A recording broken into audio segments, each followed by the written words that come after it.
আমি ভক্তি বিনম্র কণ্ঠে মহাপুরুষকে জিজ্ঞাসা করলাম, আপনি ইতিপূর্বেই প্রত্যঙ্গমুখ বৃত্তি এবং পরাঙ্গমুখ বৃত্তি এই দুটি শব্দ বারবার উচ্চারণ করেছেন। এখানেও বললেন পরাঙ্গমুখ হয়ে জগৎ সৃষ্টি এবং প্রত্যঙ্গমুখ হয়ে জগৎ সংহার। এই দার্শনিক পরিভাষার সরল অর্থ আরও সহজতর ভাষায় দয়া করে বুঝিয়ে দিন। উনি বললেন, প্রত্যঙ্গমুখ বৃত্তি বলতে বোঝায় ঈশ্বরমুখীন বৃত্তি, ভগবৎ চেতনা। আর পরাঙ্গমুখ বৃত্তি বলতে বোঝায় বাহ্য জগৎমুখী অর্থাৎ বিষয়মুখীন চিত্তবৃত্তি। মানুষের মন, বুদ্ধি, চিত্ত যখন ভগবৎ চিন্তাতেই বিভোর হয়ে থাকে, তখন সেই তদ্গত চিত্ত সাধকের মনে জগৎ সংসার, বিষয়, বস্তু, ইদং বা অদস অর্থাৎ এই আমার স্ত্রী, পুত্র, প্রিয় পরিজন, ওইটা ঘরবাড়ি, বিষয় সম্পত্তি, প্রিয় বস্তু, অপ্রিয় বস্তুর জ্ঞান ভাসে না। এই অবস্থায় জগৎবোধ থাকে না। কাজেই বলা হচ্ছে জগৎ সংহার বা জগতের বিলয়। আর পরাঙ্গমুখী বৃত্তি বলতে বোঝায় বাহ্য জগতের বোধ, চোখের সামনে যে বাহ্য বস্তু তা জেগে ওঠা, ভেসে ওঠা। তাই এই রকম অবস্থাকে বলা হচ্ছে যেন জগতের সৃষ্টি হচ্ছে। শ্বাস প্রশ্বাসকে আমাদের প্রাণ চেতনার বাহ্য বিকাশ বলা যেতে পারে। সাধারণ যোগীরা শ্বাস প্রশ্বাসকে নাসাভ্যন্তর দিয়ে বাইরে যখন উৎক্ষেপ করে, তখন সেই অবস্থাকে রেচক বলে। নাসাপথে যখন ভিতরে টেনে নেয়, তখন তার নাম দেয় পূরক। আর যখন শ্বাস টানা ফেলা রদ করে রুদ্ধ করে রাখে, তখন তার নাম দেয় কুম্ভক। বৈদিক বা বৈদান্তিক দৃষ্টিতে কেবলমাত্র শ্বাস টানা, ফেলা এবং আটকে রাখাকে কখনোই পূরক, রেচক, কুম্ভক বলা হতো না। তাঁরা যখন সাধকের যৎ বস্তুতে দৃষ্টি পড়ত, তৎ বস্তুতেই যখন ব্রহ্মের প্রকাশ, বিকাশ বলা অনুভব করতেন, তৎ বস্তুতেই যখন ব্রহ্মের প্রকাশ, বিকাশ বলে অনুভব করতেন, তখন তার নাম দিতেন রেচক অবস্থা। যখন অন্তর্রাজ্যে দ্বিদল হতে সহস্রার পথে ধ্যানের বলে সেই অলোক সামান্য আলোক পুরুষের অনুভূতি লাভ হতো, তখন তাকে পূরক বলে বুঝতেন। এবং যখন চৈতন্য স্বরূপের সঙ্গে দ্বৈতবোধ লয়প্রাপ্ত হতো, তখন তাকে কুম্ভক অবস্থা বলতেন।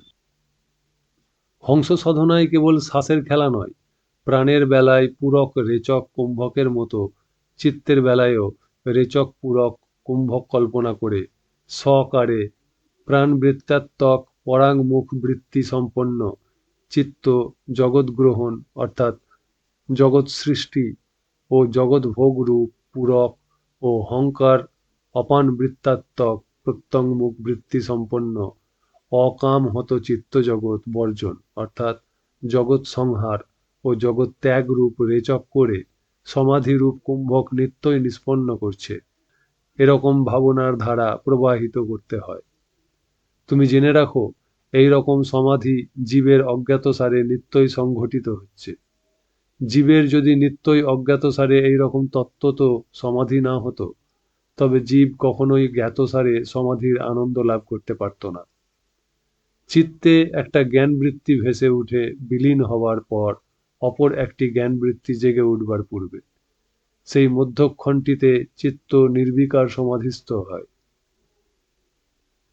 প্রাণের বেলায় যেমন স্বাভাবিক রেচক পূরকের মধ্যে স্বাভাবিকভাবে অতি অল্প সময়ের জন্য হলেও কুম্ভক হয়, ঠিক তেমনি চিত্তের বেলাতেও জগৎ সৃষ্টি অর্থাৎ জগৎ ভোগরূপ পূরক এবং জগৎ সংহার অর্থাৎ জগৎ ত্যাগরূপ রেচকের পর পুনরায় জগৎ সৃষ্টির পূর্বের সেই মধ্যক্ষণটিতে কুম্ভকরূপ নির্বিকল্প সমাধি হয়ে থাকে। এই সমাধি বিবেক জ্ঞানে সাধক কৃতকৃত্য হয়ে থাকেন। তুমি আমার বক্তব্য ভালো করে বুঝতে পারলে তো? না হয় তুমি আবার আমাকে অকপটে প্রশ্ন করো, কোনো সংকোচ করো না। জ্ঞানের ক্ষেত্রে কোথাও কোনো অস্পষ্টতা বা গোঁজামিল থাকলে হংস সাধনার রহস্য তুমি ধরতে পারবে না। আশ্বাস পেয়ে আমি পুনরায় প্রশ্ন করলাম, এইমাত্র আপনি যা কিছু বললেন তা বুঝতে পেরেছি বলে মনে হচ্ছে, তবে আমি তো যথার্থ যোগী নই। পরিক্রমায় এসে অনেক মহাত্মার দর্শন পেয়েছি। বাবার আশীর্বাদে প্রায় প্রত্যেকেই আমার কাছে অনেক গুহ্য তত্ত্ব প্রকাশ করেছেন। হংস সাধনার কথা কেউ বলেননি। আপনার কাছেই প্রথম শুনেছি বলে কোথাও কোথাও দুর্বোধ্য ঠেকছে। তাই পুনরায় নিবেদন করছি, পরাঙ্মুখ বৃত্তিতে জগৎ গ্রহণ আর প্রত্যঙ্মুখ বৃত্তিতে জগৎ বর্জন, এই দুটি কথার উপর আপনি দয়া করে আরও কিঞ্চিত আলোকপাত করুন, যাতে ওই দুই শব্দের অন্তর্নিহিত তাৎপর্য আরও স্পষ্টভাবে অনুধাবন করতে পারি। উনি বললেন, তোমার অসংকোচ প্রশ্নে আমি খুশি হয়েছি। পরাঙ্মুখ বৃত্তিতে জগৎ গ্রহণের অর্থ হল আত্মাকে আত্মস্বরূপে গ্রহণ করতে না পেরে অন্য রূপে অর্থাৎ জগৎকে জগৎরূপেই গ্রহণ। ফলে দাঁড়ালো আত্মাকে আত্মারূপে অগ্রহণ এবং অন্য রূপে গ্রহণ, জগৎ রূপে গ্রহণ। এই জগৎ রূপে গ্রহণই হল জ্ঞেয় জ্ঞান বা দৃশ্য দর্শন। আরও সহজ করে বলতে গেলে ভোগ্য ভোগ। আর প্রত্যঙ্মুখ বৃত্তিতে জগৎ বর্জন অর্থাৎ জগতের অগ্রহণ। জগৎ বর্জনের তাৎপর্য আত্মাকে অন্য রূপে অর্থাৎ জগৎ রূপে গ্রহণের অভাব। একেই বলে জ্ঞেয় বর্জন, দৃশ্য বর্জন অর্থাৎ ভোগ ত্যাগ। মনে দৃঢ় রূপে গেঁথে নেবে যে জগৎ গ্রহণ ও জগৎ বর্জন এই দুই বৃত্তির বিকাশ সংকোচকাল পর্যন্তই জীবত্ব। এই সংকোচ বিকাশ এবং অপর সংকোচ বিকাশের মধ্যবর্তী ক্ষণটায় সমাধি ক্ষণ বা নির্বিকল্প স্থিতি অর্থাৎ স্বাভাবিক আত্মস্থিতি। অবিবেকীদের পক্ষে এ বিষয় অজ্ঞাত, কিন্তু যিনি বিবেকী তিনি এর গুরুত্ব বুঝেন বলেই সাধনাভ্যাসে নিরত থাকেন। মনে রাখতে হবে, জগৎ বর্জনও সূক্ষ্ম দৃষ্টিতে একটা বৃত্তিক জ্ঞান মাত্র, কেননা জগতের অভাব জ্ঞানও তো একটা বৃত্তিক জ্ঞান মাত্র। নির্বিকল্প সমাধি স্থিতির সাধনাভ্যাসে দৃঢ়মূল হয়ে গেলেই বিবেকী পুরুষের দৃশ্য দর্শন, দৃশ্য বর্জন, এক কথায় দ্রষ্টবোধ ও দৃশ্যবোধ বাধিত হয়ে যায়, অর্থাৎ মিথ্যাত্বে পর্যবসিত হয়। তখন সে নিত্য নির্বিকল্পাত্ম স্বরূপে স্থিত হয়। এই স্তরে ক্রিয়াশক্তি বা তদ্বৃত্তির উপর দৃষ্টি থাকবে না, তখন জ্ঞান শক্তি বা তদ্বৃত্তির উপর দৃষ্টি থাকবে। প্রাণক্রিয়ার উপর হতে দৃষ্টি চলে যাবে। এই স্তর মনোময় যুক্ত বিজ্ঞানময় যুক্ত আনন্দময় কোষের স্তর। এক কথায় পশ্যন্তি স্তর বা জ্যোতিস্তর বা কারণ স্তরও বলা যেতে পারে।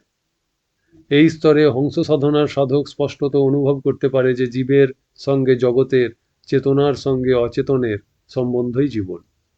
যে অনুভব করে সে চেতন এবং যে বা যা অনুভূত হয় সে বা তা অচেতন। চেতন আমি সমান বিষয়ী আমি সমান জ্ঞাত আমি সমান দ্রষ্টা আমি সমান বোদ্ধা আমি সমান অহং সমান হং। আর অচেতন তুমি সমান তুমি যুক্ত সে সমান বিষয় সমান জ্ঞেয় সমান দৃশ্য সমান জ্ঞেয় জগৎ যুক্ত ঈশ্বর সমান স। চেতন ও অচেতনের দার্শনিক পরিভাষা এইরকম ভাবে জানতে বুঝতে এবং দৃঢ়রূপে ধারণা করতে হবে। তা না হলে সবই গোলমাল হয়ে যাবে। সাধারণত জীব মনে করে যে সে বাইরের জগৎ হতে সুখ আহরণ করছে, কিন্তু সে আত্মবিস্মৃত বলে জানে না ও বুঝতে পারে না যে প্রকৃতপক্ষে বাহির বলে কিছু নেই। আত্মবিস্মৃতি হেতু সে নিজেকেই দ্বিধা বিভক্ত করে, বাহির ভিতর কল্পনা করে বাইরে বিষয় সৃষ্টি করেছে এবং তার সঙ্গে নিজের ভোগ প্রবণাত্মক সম্বন্ধ স্থাপন করে নিজেই বিষয়ী সেজে বসেছে। এই বিষয়ত্ব ও বিষয়িত্ব উপাধিদ্বয় সে নিজেই নিজের উপর আরোপ করে। এই বিরাট সংসার নাট্যের অভিনয় করে চলেছে মাত্র, কিন্তু জীব জানে না যে সে নিজেই এই অভিনয় করে চলেছে। এই না জানারই অপর নাম অজ্ঞান, মায়া, অবিদ্যা ইত্যাদি। এই অবিদ্যা অনির্বচনীয়া সদসদ বিলক্ষণা। অজ্ঞান আবরণ সহ সমাহিত হয়ে যে আনন্দ ভোগ অর্থাৎ বিষয়ানন্দ ভোগ হয় তা ব্রহ্মানন্দের লেশ বা প্রতিবিম্ব মাত্র। সুষুপ্তিতেও জীবের আনন্দানুভূতি হয়, যা থাকে অথচ বিষয় থাকে না, অর্থাৎ জগৎ বর্জন ঘটে। জীব অন্তর্মুখ হয়ে সমাহিত হয়, কিন্তু সুষুপ্তিতে চিত্ত বা চিত্তবৃত্তি অজ্ঞান কারণে লীন থাকে বলে তখন ব্রহ্মানন্দ চিত্তে প্রতিবিম্বিত হয় না। অজ্ঞানে প্রতিবিম্বিত হয়, সেই জন্য জীব তাকে ব্রহ্মানন্দ বলে জানে না। সুষুপ্তিজনিত অর্থাৎ জগতের অগ্রহণজনিত আনন্দ বলে মনে করে, আর শান্ত চিত্তে বিষয় উপভোগের স্মৃতির রেশ থাকে বলে শান্ত চিত্তে প্রতিবিম্বিত ব্রহ্মানন্দকে সে বিষয়ানন্দ বলে মনে করে। এই উভয় অজ্ঞানী জীবের ভ্রান্তি। বিবেকী জীবের এই ভ্রান্তি হয় না। হংস সাধনার দ্বারা জীবের বিবেক জাগে। ক্রমে ক্রমে সকল রকম ভ্রান্তি তার অপনোদন হয়। তবে যদি তুমি প্রশ্ন করো, এই বিষয়ী বিষয় ভাবাতীত তত্ত্ব কেন বিষয়ী ও বিষয় সেজে সংসার রচনা করল, এ প্রশ্নের কোনো উত্তর নাই। দার্শনিক ও যোগীগণ এখানে মূক। যারা মূকত্ব পরিহার করে উত্তর দিতে চেষ্টা করেছেন তারা বাচালতাই করেছেন মাত্র। বস্তুত এ প্রশ্নের কোনো উত্তর নাই। উত্তর অজ্ঞাত, কোনো উত্তর দেওয়া যায় না। এই সত্যি কথাটাকে নানা রকম ঘুরিয়ে ফিরিয়ে ব্যক্ত করা হয়েছে। বলা হয় যে অজ্ঞানই সংসার রচনার হেতু। এই অজ্ঞানের অপর নাম দেওয়া হয়েছে মায়া, অবিদ্যা, প্রকৃতি, শক্তি প্রভৃতি। সংসারাভিনয়ের আত্যন্তিক বিনাশেই মুক্তি। মৃত্যুতে আত্যন্তিক বিনাশ হয় না। নূতন উদ্যম, নূতন পরিবেশে সংসারাভিনয়ের পুনরারম্ভ হয় মাত্র। জ্ঞানে বাধিত হলেই আত্যন্তিক বিনাশ হয়। দেহ নষ্ট হলে, সৃষ্টি প্রলয় হলেই যদি মুক্তি হতো, তবে মুক্তি প্রচেষ্টা বা মুক্তি সাধনা বাতুলতা মাত্র বলে পরিগণিত হতো। মিনিটখানেক চুপ করে থেকে তিনি আমাকে আরও কাছে ডেকে চিবুকে হাত দিয়ে অত্যন্ত স্নেহপূর্ণ স্বরে বলতে লাগলেন, বাবা, তুমি বেদ পাঠ করেছ, বেদান্ত গ্রন্থও অনেক অধ্যয়ন করেছ।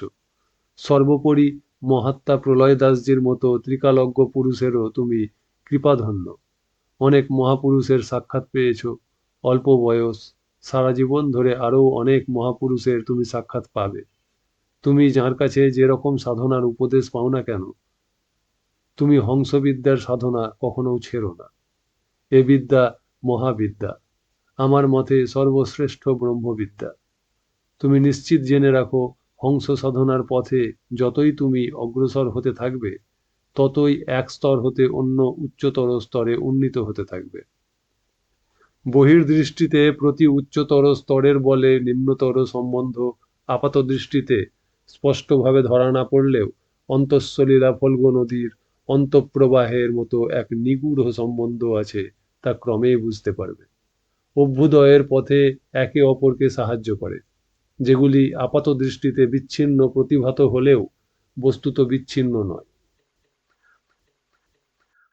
অবশ্য সাধনার চরম স্তরে, চরম পরিণতিতে, পূর্ণ সিদ্ধাবস্থায় অর্থাৎ তুরীয় বা তুরীয়াতীত অবস্থায় পৌঁছলে সাধনার সমস্ত স্তরের সঙ্গে বিচ্ছিন্ন হয়ে যাবে।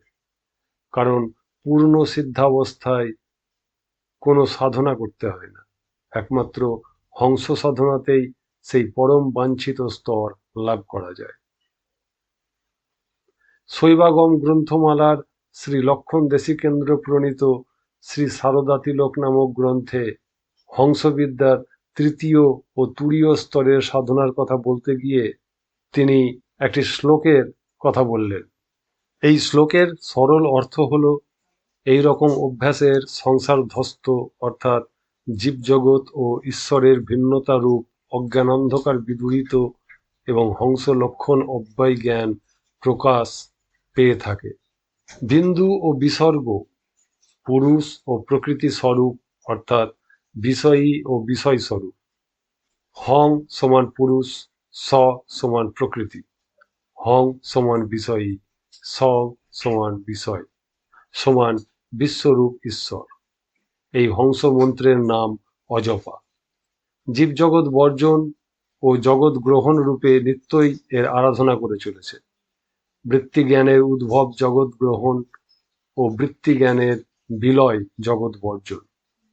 যখন প্রকৃতি পুরুষকে আপনার নিত্য আশ্রয় মনে করে নিজের অস্তিত্ব লোপ করে বিষয়ীর বা পুরুষের স্বরূপে লীন হয়, তখনই হংস সোহহম এ পরিণত হয়। বিষয়ী ও বিষয়ের বিষয়িত্ব ও বিষয়ত্ব উপাধিদ্বয়ের অবসানে অর্থাৎ জীব ও বিশ্বরূপ ঈশ্বরের জীবত্ব ও ঈশ্বরত্ব উপাধির অবসানে উভয়ের শুদ্ধ চৈতন্য স্ফূর্ত হয়। হংস অর্থাৎ অহং স্ব ব্যতিহার ক্রমে সোহম হওয়ার জন্য পূর্ণ ঐক্য স্থাপিত হয়। সোহং মন্ত্রাক্ষরস্থ হকার এবং সকার নামক ব্যঞ্জন দ্বয়ের লোপের ওঙ্কার মাত্র অর্থাৎ বিশুদ্ধ চৈতন্য স্বরূপ পরমাত্মা মাত্র থাকে। আরও সরল করে বলতে হয়, সো এর স যায় এবং হম এর হ যায়, থাকেন ওম। আদিগুরু শঙ্করাচার্য, যিনি এই নর্মদা তটে ওঙ্কারেশ্বরে গুরু গোবিন্দপাদের কাছে হংসবিদ্যা লাভ করে কৃতকৃত্য হয়েছিলেন, তিনিও তাঁর উপলব্ধ সত্যকে প্রপঞ্চনার তন্ত্র নামক গ্রন্থে এইভাবে বলে গেছেন। স হংকারো পুমান প্রক্তঃ স ইতি প্রকৃতি শ্রিতা অজপেয়ং মহাশক্তিস্থতা দক্ষিণ বামতঃ বিন্দুর দক্ষিণ ভাগস্তু বাম ভাগো বিসর্গকঃ তেন দক্ষিণ বামাক্ষৌ ভাগ্যৌ পুংস্ত্রী বিশেষত বিন্দুঃ পুরুষ ইতক্তু বিসর্গ প্রকৃতির মতা পুং প্রকৃত্যাত্মক হংসস্তদাত্মকমিদং জগৎ পুং রূপং সা বিদিত্তা সং সোহহম ভাবমুপাগতা স এব পরমাত্মাখ্যো মনুরস্য মহামনুঃ সকারঞ্চ হকারঞ্চ লোপয়িত্বা প্রযোজয়েৎ সন্ধিং বৈ পূর্ব রূপাখ্যাং তত হস্যৌ প্রণব ভবেৎ। এই শ্লোকের তাৎপর্য হল হংকার পুরুষ অর্থাৎ বিষয়, সকার প্রকৃতি অর্থাৎ বিষয়, দক্ষিণ ভাগে বিন্দু ও বাম ভাগে বিসর্গ দ্বারা পুরুষ ও প্রকৃতিকে অর্থাৎ বিষয়ী ও বিষয়কে বোঝানো হচ্ছে। এই মন্ত্রের নাম অজপা। এই বিষয়ী ও বিষয়ের সম্বন্ধই জগৎ। হংস পুং প্রকৃতাত্মক অর্থাৎ বিষয়ী বিষয়াত্মক, তাই হংস মন্ত্রাত্মকই এই জগৎ সংসার। বিষয়িত্ব উপাধিযুক্ত জীব চৈতন্য বিষয়িত্ব উপাধিহীন স্বস্বরূপ আত্মার ও বিষয়ত্ব উপাধিযুক্ত স্বভিন্ন জীবজগতের বিষয়ত্ব উপাধিহীন স্বরূপের অর্থাৎ ব্রহ্মের ঐক্য উপলব্ধি করে সোহহম ভাব প্রাপ্ত হয়। এই হংস সোহহং মন্ত্রই পরমাত্মার মন্ত্র, মহামন্ত্র।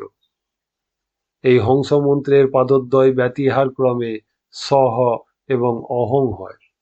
এই সহ ও অহং পদদ্বয়ের সন্ধি করলে হয় সোহহং। সোহহম পদের সকার ও হকার লোপ করলে ওম অর্থাৎ প্রণব থাকে। হকার হল বিষয়িত্ব উপাধি, সকার হল বিষয়ত্ব উপাধি। জীব ও ঈশ্বরের বিষয়িত্ব ও বিষয়ত্ব উপাধি গেলে উভয়ত্র শুদ্ধ চৈতন্য মাত্র থাকে। শুদ্ধ চৈতন্যের বাচকই হল প্রণব অর্থাৎ ওম।